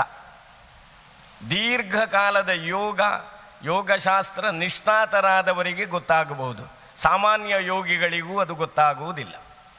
ಆ ಮೂಲಾಧಾರ ಚಕ್ರದಿಂದ ಆ ನಾದ ಮೇಲೆ ಬರ್ತದೆ. ಆ ನಾದಕ್ಕೆ ತರಂಗಗಳಿರುವುದಿಲ್ಲ. ಮೂಲಾಧಾರ ಆದಮೇಲೆ ಸ್ವಾಧಿಷ್ಠಾನ ಎನ್ನುವ ಚಕ್ರ ಇದೆ, ಆ ಸ್ವಾಧಿಷ್ಠಾನಕ್ಕೆ ಬರುತ್ತದೆ. ಆಮೇಲೆ ಅನಾಹತ ಎನ್ನುವ ಚಕ್ರ ಇದೆ. ಅನಾಹತ ಚಕ್ರಕ್ಕೆ ನಾದ ಬರುವಲ್ಲಿಯವರೆಗೆ ಆ ನಾದಕ್ಕೆ ತರಂಗಗಳು ಇರುವುದಿಲ್ಲ. ಯಾವ ಚಕ್ರದವರೆಗೆ ಆಹತ ಅಂದರೆ ಬಡಿತ, ತರಂಗಗಳು ಇರುವುದಿಲ್ಲವೋ ಆ ಚಕ್ರ ಅನಾಹತ ಚಕ್ರ. ಈ ನಾದದ ಮೇಲೆ ಬರುವಿಕೆಯ ಮತ್ತು ನಾದದಲ್ಲಾಗುವ ಬದಲಾವಣೆಗೆ ಅನುಸರಿಸಿ ಚಕ್ರಗಳಿಗೆ ಹೆಸರಿದೆ. ಮೂಲಾಧಾರ, ಸ್ವಾಧಿಷ್ಠಾನ, ಮಣಿಪೂರಕ. ಅನಾಹತ ಅಲ್ಲ, ಮಣಿಪೂರಕ. ಮೂರನೆಯ ಚಕ್ರ ಮಣಿಪೂರಕ. ಮಣಿಪೂರಕ ಚಕ್ರಕ್ಕೆ ನಾದ ಬರುತ್ತದೆ. ಆ ನಾದ ಮಣಿಪೂರಕ ಚಕ್ರಕ್ಕೆ ಬಂದಾಗ ಯೋಗಿಯಾದವನಿಗೆ ಆ ನಾದ ದೇವಿಯ ಕಾಲಿನ ಗೆಜ್ಜೆಗಳ ನಾದದ ಹಾಗೆ ಕೇಳ್ತದೆ.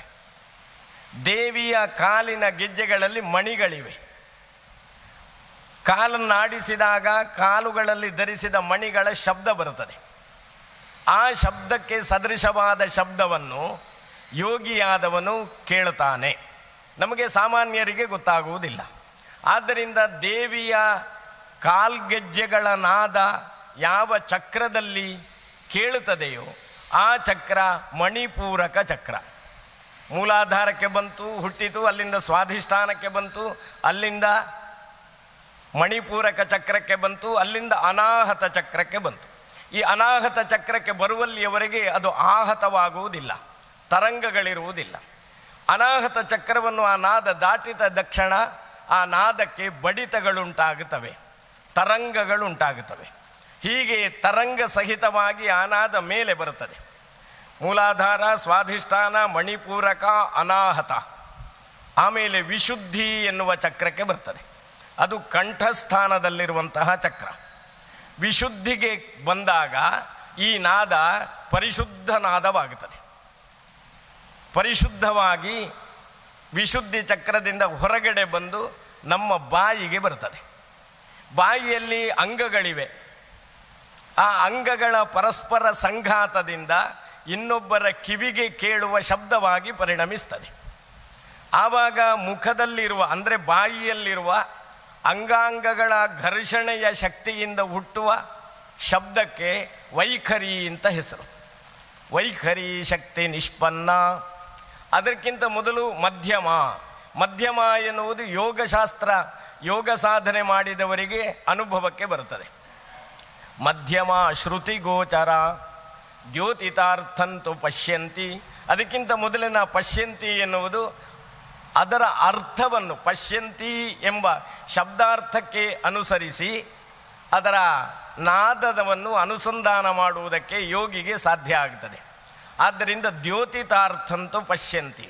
ಅದಕ್ಕಿಂತ ಹಿಂದಿನ ನಾದ ಸೂಕ್ಷ್ಮವಾಕ್, ಅದು ಅತ್ಯಂತ ಸೂಕ್ಷ್ಮವಾದದ್ದು.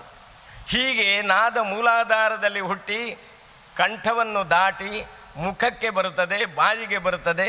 ಬಾಯಿಯಲ್ಲಿರುವ ಅಂಗೋಪಾಂಗಗಳ ಸ್ವಸ್ವಘರ್ಷಣೆಯಿಂದ ಪರಶ್ರವಣೇಂದ್ರಿಯವಾದಂತಹ ಶಬ್ದವಾಗಿ ಪರಿಣಮಿಸ್ತದೆ. ಮಂತ್ರಗಳೆಲ್ಲ ಹೀಗೆ. ಆದ್ದರಿಂದ ಮಂತ್ರ ಅಭಿವ್ಯಕ್ತವಾಗುವುದು ಮುಖದಲ್ಲಿ. ಆದ್ದರಿಂದ ಅದು ಯಾವ ಛಂದಸ್ಸಿನಲ್ಲಿ ಇದೆಯೋ ಯದಕ್ಷರ ಪರಿಮಾಣಂ ತಚ್ಛಂದ. ಅಕ್ಷರ ಪರಿಮಾಣದಿಂದ ನಿರ್ಣಯವಾಗುವುದು ಛಂದಸ್ಸು. ಅದು ಒಂದು ಅಕ್ಷರದಲ್ಲಿದ್ದರೆ ಅದು ದೈವಿ ಗಾಯತ್ರಿ ಛಂದಸ್ಸು. ಆದ್ದರಿಂದಲೇ ಪ್ರಣವ ಏಕಾಕ್ಷರವಾದಂತಹ ಮಂತ್ರ ಪ್ರಣವಸ್ಯ ಪರಬ್ರಹ್ಮರ್ಷಿ ದೈವಿ ಗಾಯತ್ರಿ ಛಂದ. ದೈವಿ ಗಾಯತ್ರಿ ಅಂದರೆ ಪಿಂಗಳನಾಗ ಛಂದಸೂತ್ರದಲ್ಲಿ ಹೇಳಿದ್ದಾನೆ, ದೈವ್ಯೇಕಂ ಏಕಾಕ್ಷರಂ ಛಂದ ದೈವಿ ಗಾಯತ್ರಿ ಇತಿ ಉಚ್ಯತೆ. ಏಕಾಕ್ಷರವಾಗಿರುವಂತಹ ಛಂದಸ್ಸನ್ನು ದೈವಿ ಗಾಯತ್ರಿ ಛಂದಸ್ಸು.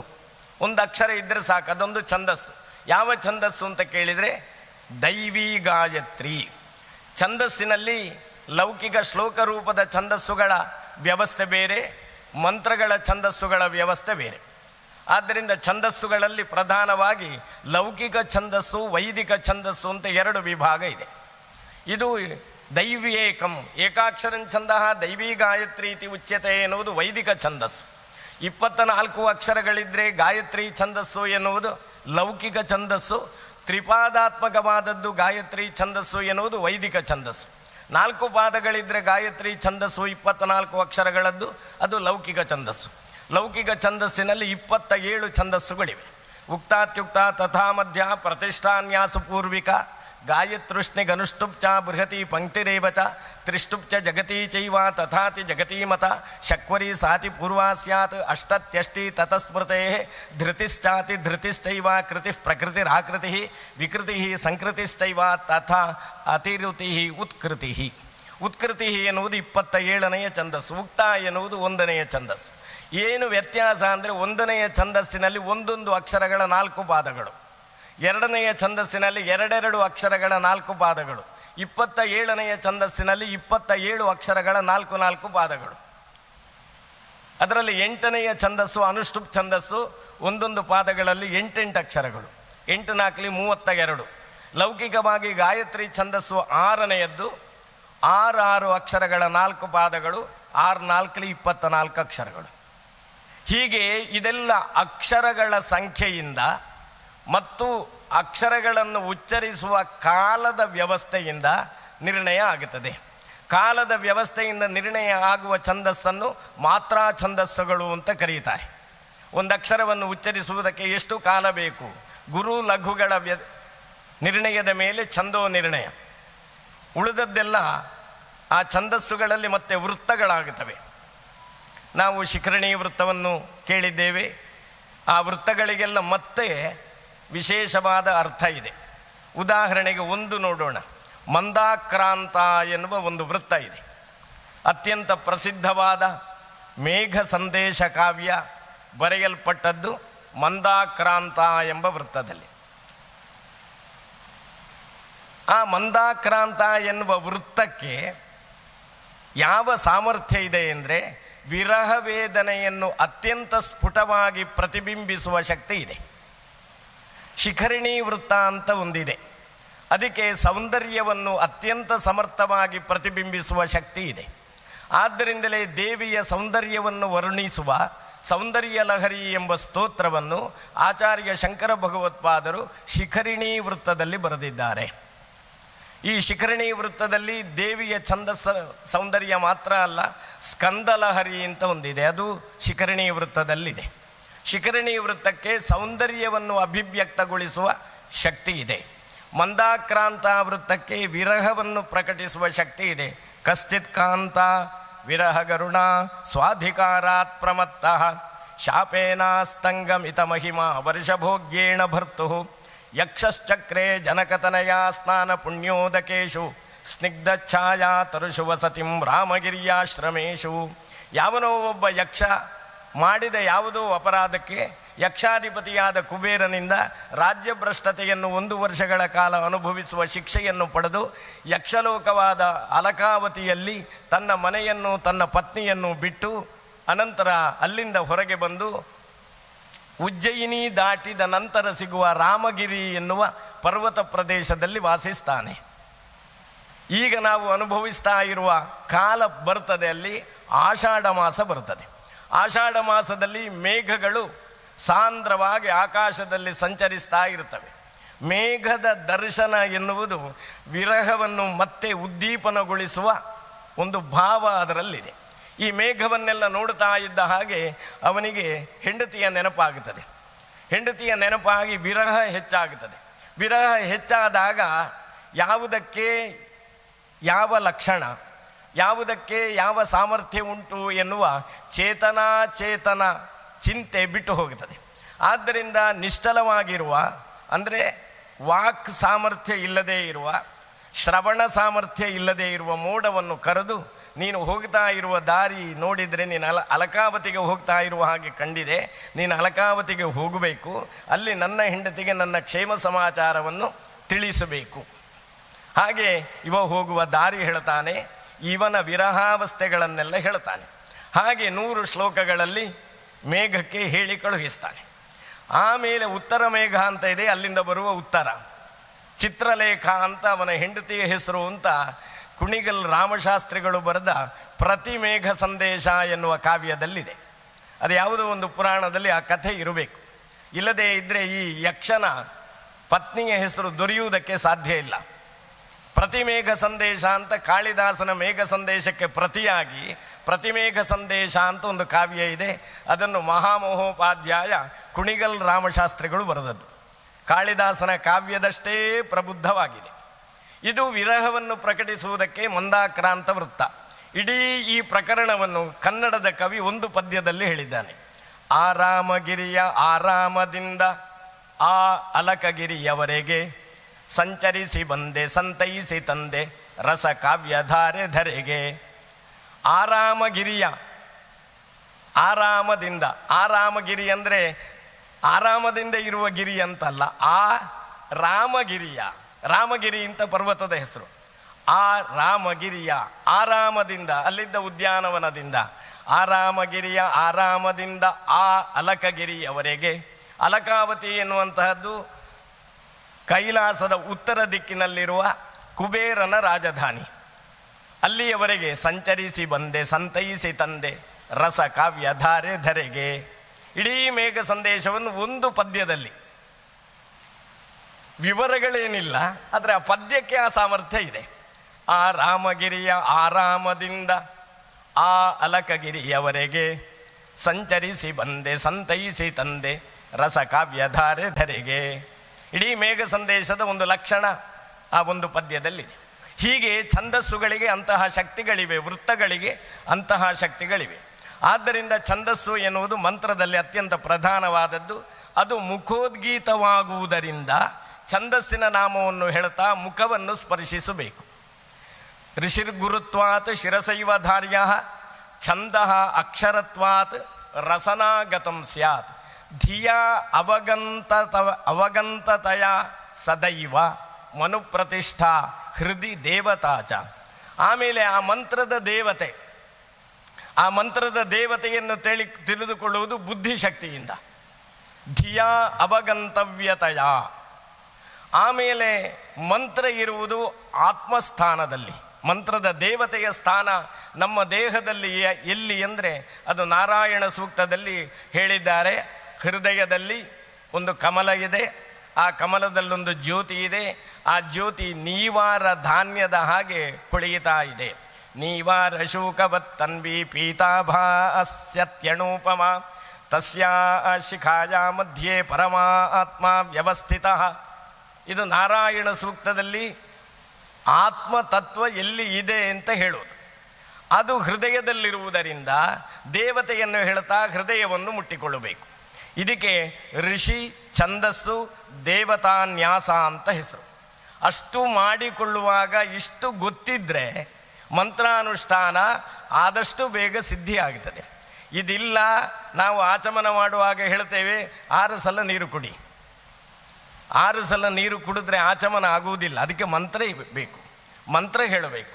ಮಂತ್ರ ಹೇಳುವ ಆಚಮನ ಕ್ರಮ ಕನಿಷ್ಠ ಮತ್ತು ಪ್ರಾಥಮಿಕ ಪರಿಜ್ಞಾನ. ಅದು ಸಂಧ್ಯಾ ವಂದನೆ ಆಗಲಿ, ದೇವರ ಪೂಜೆ ಆಗಲಿ, ಮಹಾನುಷ್ಠಾನ ಯಾವುದೇ ಆಗಲಿ, ಮೊದಲು ಆಚಮನ. ಆ ಆಚಮನವನ್ನು 6 ಸಲ ನೀರು ಕುಡಿ ಅಂತ ಪುರೋಹಿತರು ಹೇಳಿದರು. ಇವನು ಸ್ವಲ್ಪ ನೋಡಿ ಅಭ್ಯಾಸ ಇದ್ದವ 6 ಸಲ ನೀರು ಕುಡಿಯುತ್ತಾನೆ. ಅದೇನು ಗೊತ್ತಿಲ್ಲದೆ ಇದ್ದರೆ ಇಡೀ ಗ್ಲಾಸ್ನಲ್ಲಿ ತೆಗೆದು ಕುಡಿತಾನೆ. 6 ಸಲ ಯಾಕೆ, ಒಂದೇ ಸಲ ಕುಡಿಯುತ್ತೇನೆ ಅಂತ. ಅದು ಆಚಮನದ ಕ್ರಮ. ಅದಕ್ಕೆ ಮಂತ್ರೋಚ್ಚಾರಣೆ ಇದೆ, ಆಮೇಲೆ ಅದಕ್ಕೆ ಉಪಸ್ಪರ್ಶನ ಇದೆ. ಆಚಮನ ಮಾಡಿದ ನಂತರ ಇಂತಹ ಮಂತ್ರಗಳನ್ನು ಹೇಳಿ ದೇಹದ ಇಂತಹ ಭಾಗಗಳನ್ನು ಮುಟ್ಟಿಕೊಳ್ಳಬೇಕು ಅಂತ ಇದೆ. ಅದೆಲ್ಲ ಮಾಡಿಸೋರಿಗೂ ಗೊತ್ತಿರುವುದಿಲ್ಲ, ಕೆಲವೊಮ್ಮೆ ಮಾಡುವವನಿಗಂತೂ ಗೊತ್ತಿರುವುದಿಲ್ಲ. ಹೀಗೊಂದು